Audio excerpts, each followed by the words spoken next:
Welcome to the Increda-dental podcast. I'm your host, Alicia Flynn. Our goal is to make a positive impact in the dental field.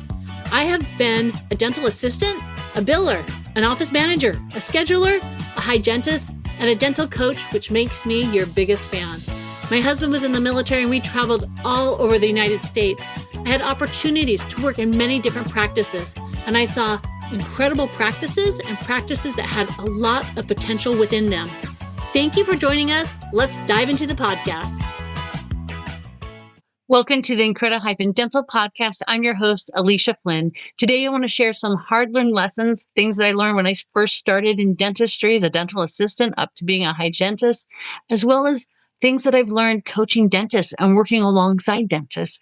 And I want to help you to have an upper hand when you are starting a practice, but as well as ways to help your associate or to look for techniques to help you. So that's what we're going to dive into today, are 7 techniques, 7 lessons that we've learned, sometimes the hard way, but we've learned along the way. So number 1, talking to patients about treatment. One of the biggest challenges I faced early on was talking to patients about their treatment to get them over the free cleaning. And a lot of times the problem was me.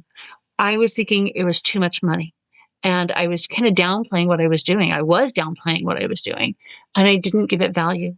I didn't recognize how keeping their mouth healthy would keep their body healthy. So focusing on treatment like that, I think really helps patients to move forward, but it's also important to keep it simple. Patients don't need a lecture. They need a solution. So find out what your patients, their health history, look at things that you can relate to them as a patient to help them to get to health, but also find out if that's what they want. Do they want to keep their teeth? Learn from the patient what their goal is with their mouth, and then you can treat them where they are, where they see their needs are, and also guide them to higher ground if that's what they stand in need of. All right. Number 2, building relationships. Building relationships with, first off, with your assistant, but also with your specialist in the area. I've had the circumstance where I did SRP in a patient. I took the after post-op x-ray and there was still calculus. And I had to refer that patient out to the periodontist. Now, you may have that situation that happens to you, unfortunately, when you do oral surgery or doing endo, and you may find that you're unable to get all of the canals on an endo tooth. You want to have incredible relationships with a specialist, so that way, if you do end up referring out, that specialist that you referred to will compliment you as a dentist in front of that patient. Because it's what that patient needs to know is that they are at the right place for their regular treatment, and the tooth that they're having treatment on is complicated. So you want to have an amazing relationship with your specialist, so that way they edify you as a practicing dentist, so the patient comes back to you in confidence.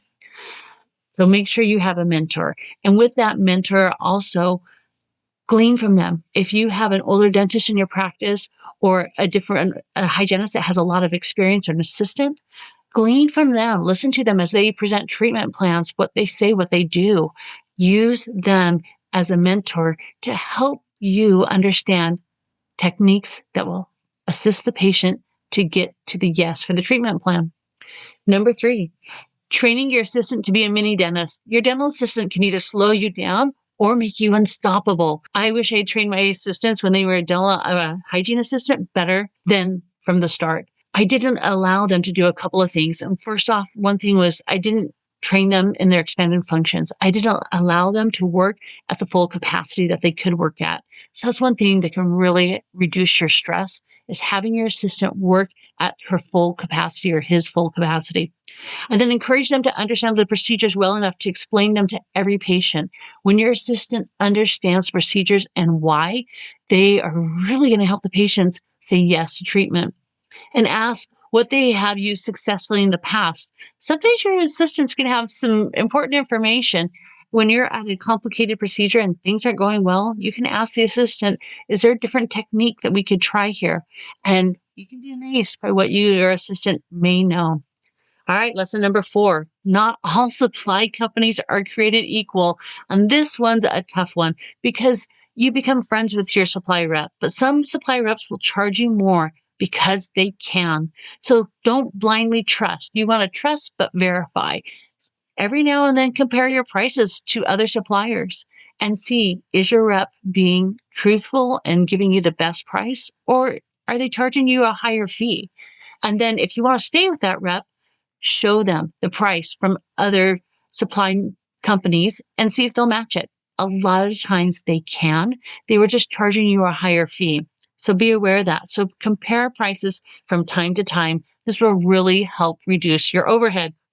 Lesson number 5, understanding insurance and profitability.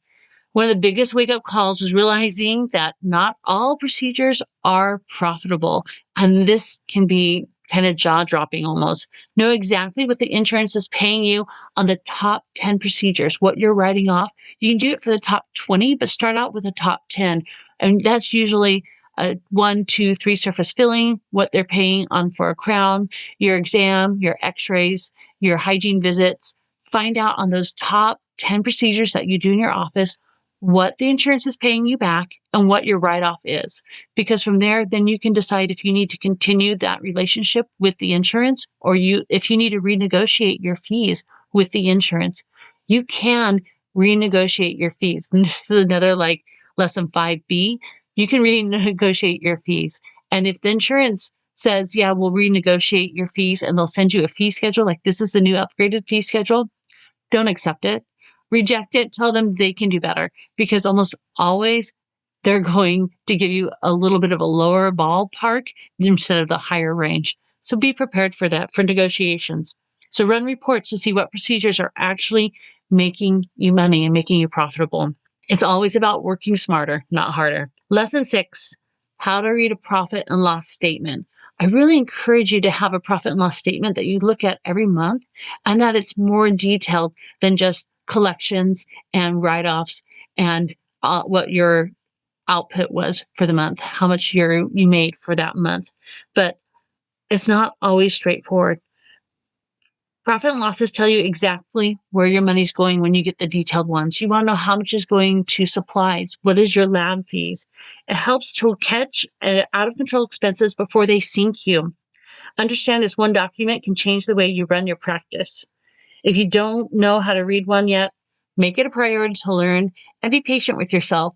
Learning to read these takes a little bit of time, but it will pay you back in dividends. Lesson number 7. Don't worry so much about what the dental office is doing down the street.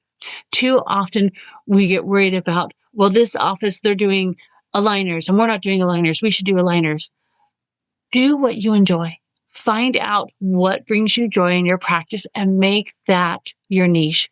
Choose to focus your practice on things that bring you excitement, make you excited to go into work, but also make you want to celebrate how you're treating patients. Now, this can be sedation, it can be aligners, it can be oral surgery, it can be implants or cosmetic dentistry or treating children. There's so many things you can do within your practice that can make it a stronger, healthier practice. Now, these are lessons I wish I would have known and been taught when I was in assisting school and in dental hygiene school, but you can apply these and start using them now. So that way your learning curve is shortened. If you just take one thing for today's episode, let it be this: keep learning, stay humble, and refine your approach every day. Your future self will thank you. If this episode was helpful, please share it with your friends and colleagues.